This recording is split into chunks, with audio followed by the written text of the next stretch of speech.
I'm Steve for This Week with Cars, and today I'm in Lincoln, Nebraska. I'm here to look at a car, and if I can get it running, I'm planning on taking it to the Flatwater Austin Healey Club's British Car Show tomorrow. Right now, I'm just waiting for a friend of mine to get here. He's been keeping the car here. This was owned by a friend of ours, who is actually the founder of the Flatwater Austin Healey Club. But I'll get to more of that later.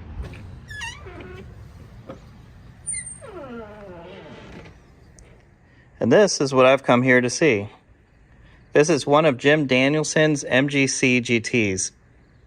If you spent much time at British car shows here in the Midwest or some of the big national MG shows, you probably have run into Jim.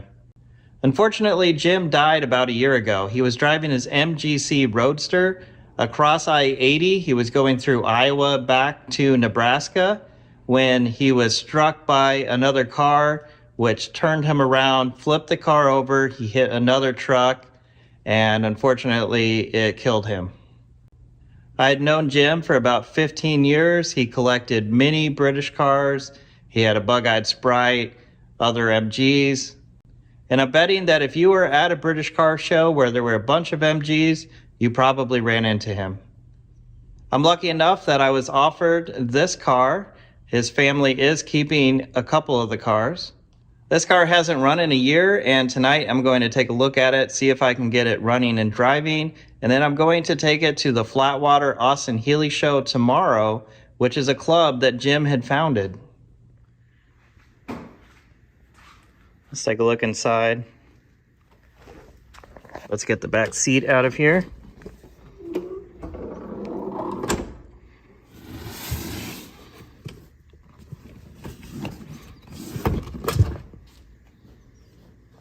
Back here, looks like we have a fuel pump. I hope we don't need that.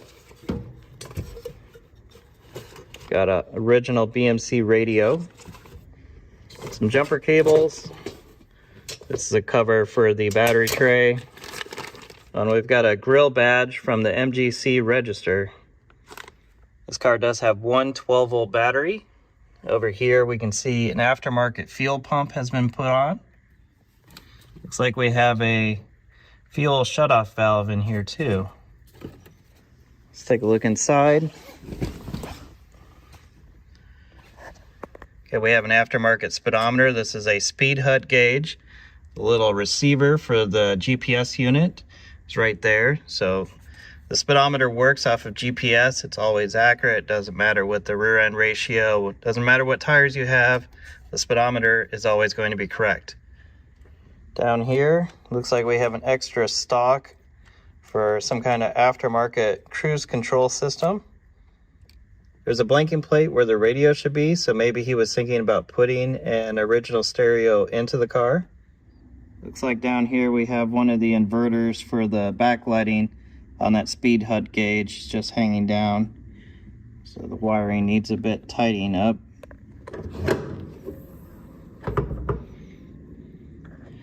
Okay, this is a 3-liter inline 6. This is derived from the Austin Healey motor, but it actually is 7 main bearings. This is a much better engine than the Austin Healey 3000 had. In fact, these MGCs were supposed to be the Austin Healey Mark IV, but disagreements between Austin and Donald Healey prevented the car from ever wearing an Austin Healey badge. Looking down here by the alternator, we have some really melted wires there. So it's probably better to disconnect these wires. You can see it's melting the loom way back here too. Get these disconnected from the alternator so that things don't get any worse than this.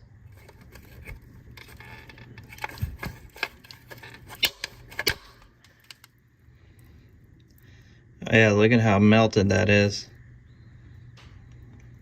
I'd say something definitely went wrong inside the alternator.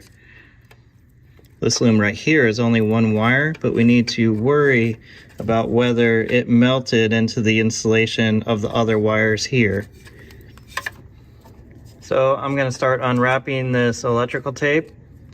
I'll check back in a second. Looks like I got really lucky.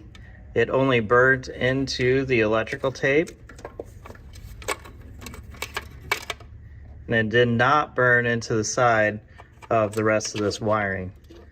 The only one of these wires that I'm leaving connected is that which goes to the thermostat for the temperature gauge. But I will need to tie these up in a safe place, especially with that terminal there exposed. I need to wrap that up with electrical tape, make sure it doesn't short out on anything. I've taped those connectors up and taped the wires out of the way now. I think I'm ready to check all the fluids and then see if it starts.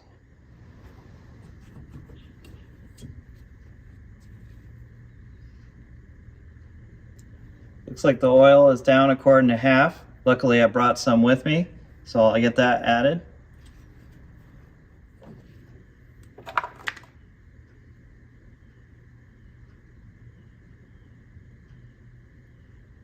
There was plenty of coolant in it, and it looks like the brake and clutch levels are just fine. Now let's connect the battery, see what happens. Everything looks good. Turn the ignition on. Whoa. Got wipers going, all kinds of things. Okay, you can hear the fuel pump. Sounds like the fuel is up at the carbs now. Better check for leaks real quick. Fuel pump is still ticking away, but this being an aftermarket one, I don't think it stops ticking. I think it ticks all the time. Unlike the original SU units, I don't see any leaks up here. Pull the choke out.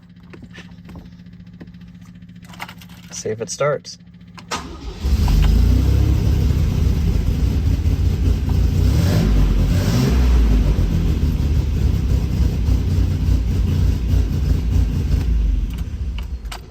The engine does run, and I have an idea on how to get by without an alternator.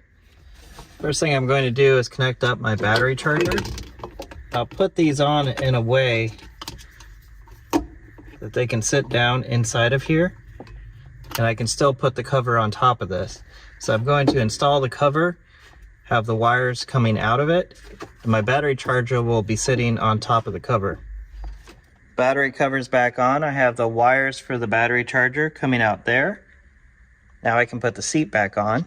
Okay, the seat's back in place, and I have my battery cable running along there and into the back hatch. Now back here, I have my Blue Eddy EB55, and I can use that to power the battery charger. That way this can work as the alternator for the car, and this will last quite a long time, especially if I'm not using the headlights on the car.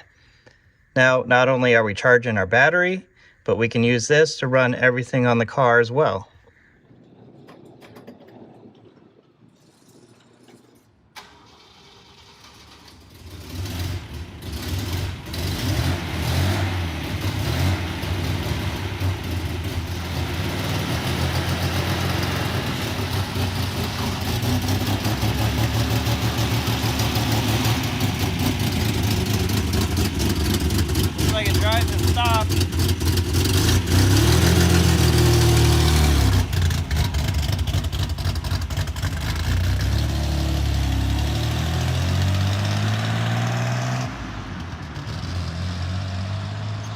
Does smell like the gas is pretty old. Of course, it hasn't had gas in a year, so you would definitely expect it to be. But the gas could have been in there for quite a bit longer too. But runs and drives, so I'll get to the hotel, I'll get it cleaned up, and then we'll get it over to the car show tomorrow.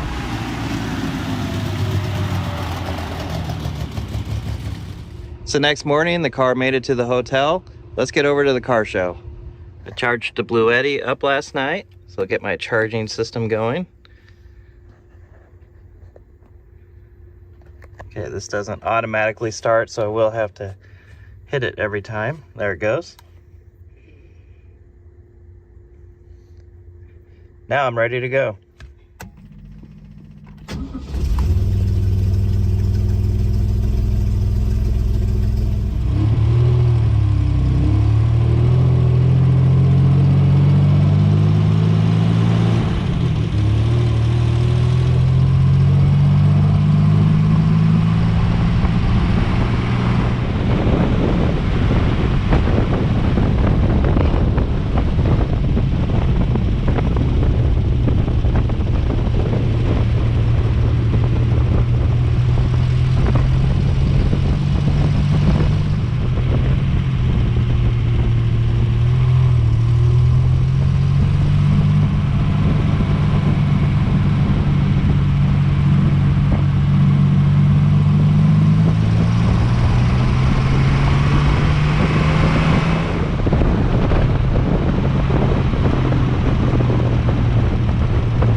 cars are starting to show up now. They gave me a spot where they can show off Jim's old car. Just waiting for more cars to get here.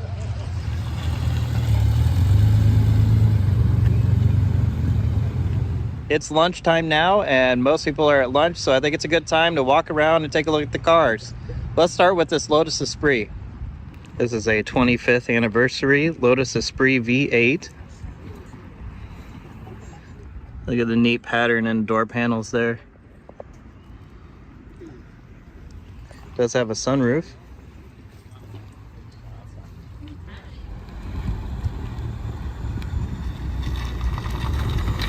Drive through the cones and park wherever you find it. First in line here, we have an MGA Coupe. Aftermarket valve cover. This is a gorgeous looking car. I'm not sure that this color was originally available, but it definitely works with this blue. Next we have a rubber bumper, MGB, but that is definitely not an MGB engine.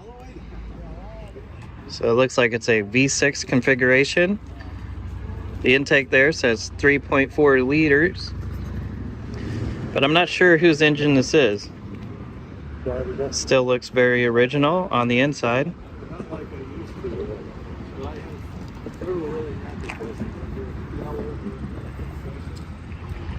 Now we've got a couple more MGBs. This one has a Weber downdraft conversion. Looks like they're going for power. They also have the headers heat wrapped.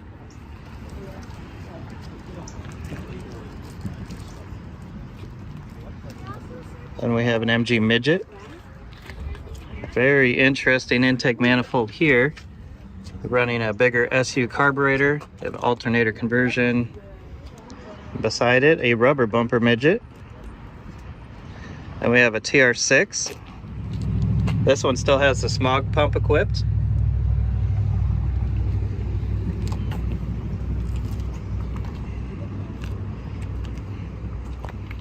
Next we have a TR3. The owner of this car told me that he was on his way to Galena, the big Triumph show done by the Vintage Triumph Register that I went to last month. However, he didn't make it, but he is here today.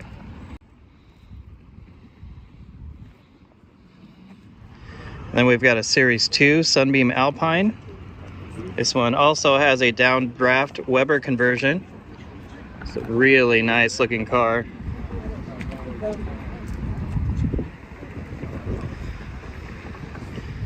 These early Alpines have the big tail fins. The tail light's not straight up and down like the Series 4 and 5 Alpines are. And we've got a rubber bumper MG Midget with a very unusual hood bulge. Got a bug-eyed Sprite, no front bumper.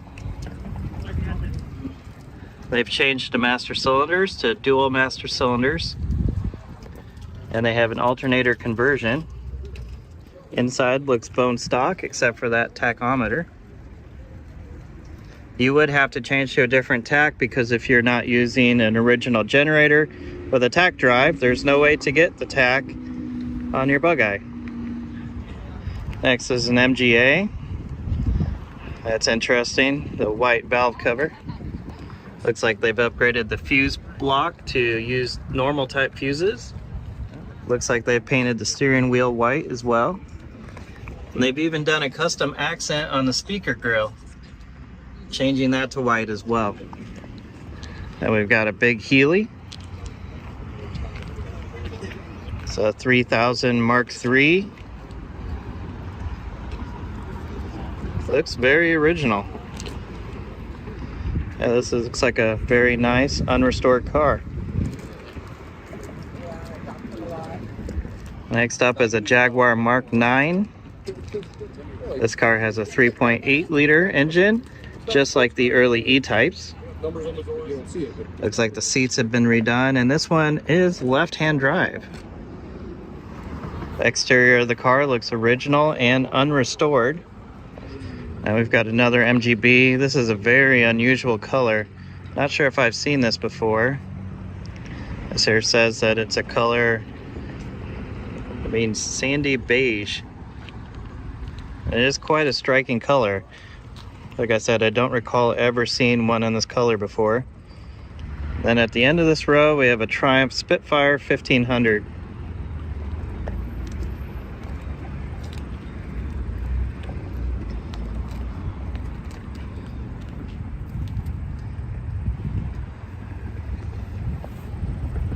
Starting down the next row, we have a very beautiful Triumph GT6. The outside of the car looks great. Engine bay is unrestored, but that's okay. Why not use your cars?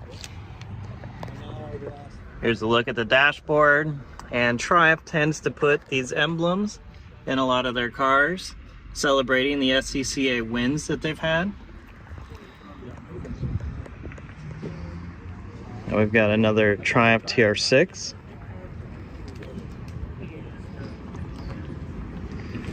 Jaguar E-Type convertible.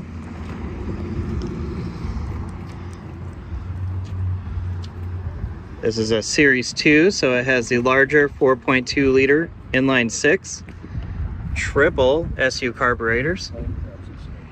Seats look very original, but still in usable shape.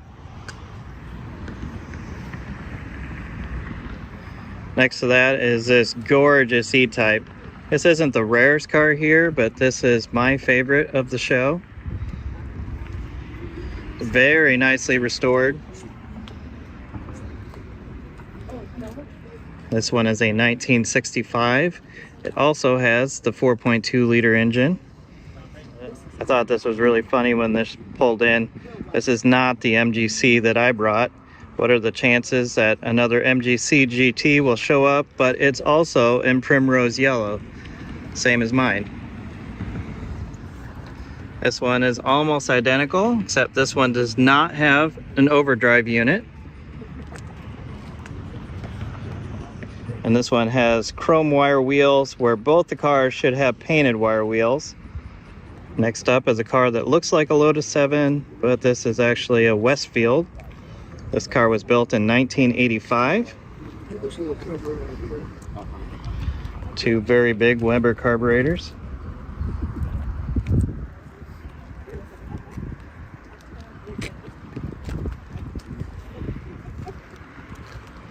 Next up is a absolutely stunning MGA.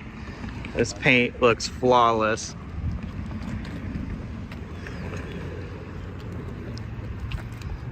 Interior has been redone as well.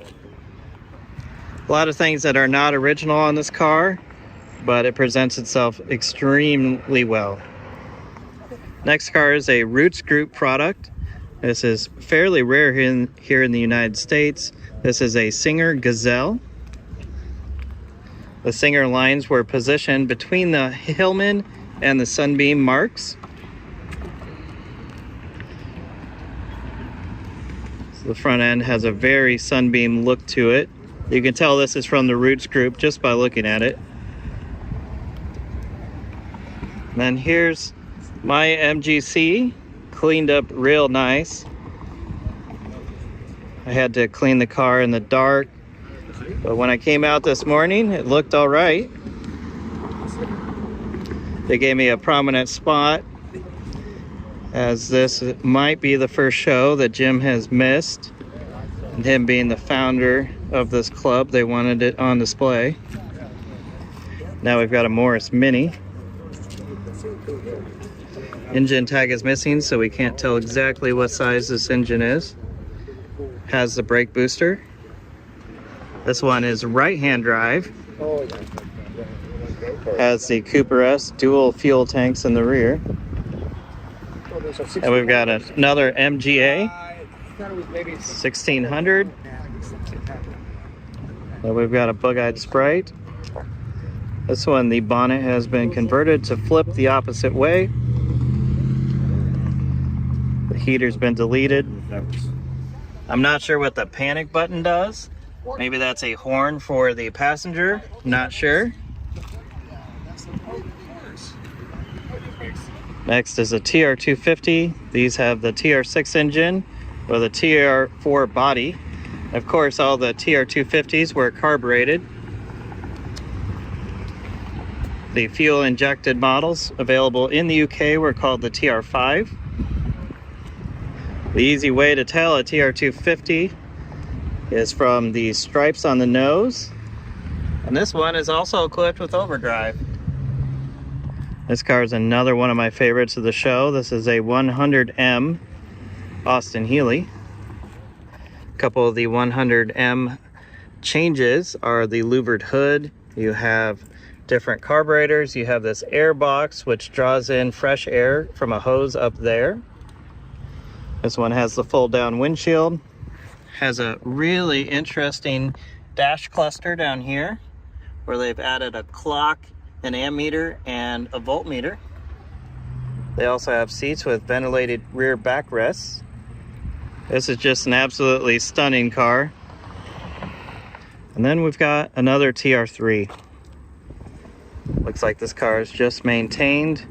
Looks like a great car to just take out for a drive whenever you want and not worry about it.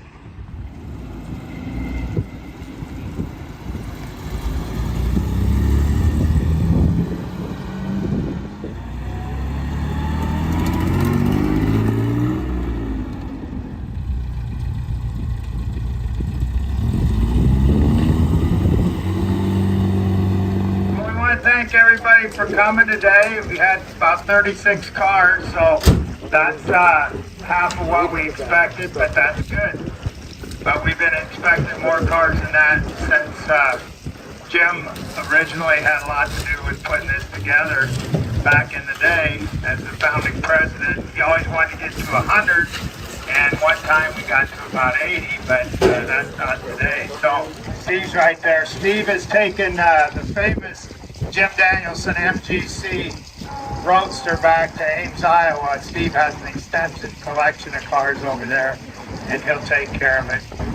We're going to do Best of Show first, and Best of Show goes to Sam Bryant with his 55 MGA. Best of Show was the 55 MGA. Well, I had a great day today here in Lincoln, Nebraska. They didn't get as many cars as they had hoped for. But thanks for watching, and if you want to see more like this, comment below and click subscribe.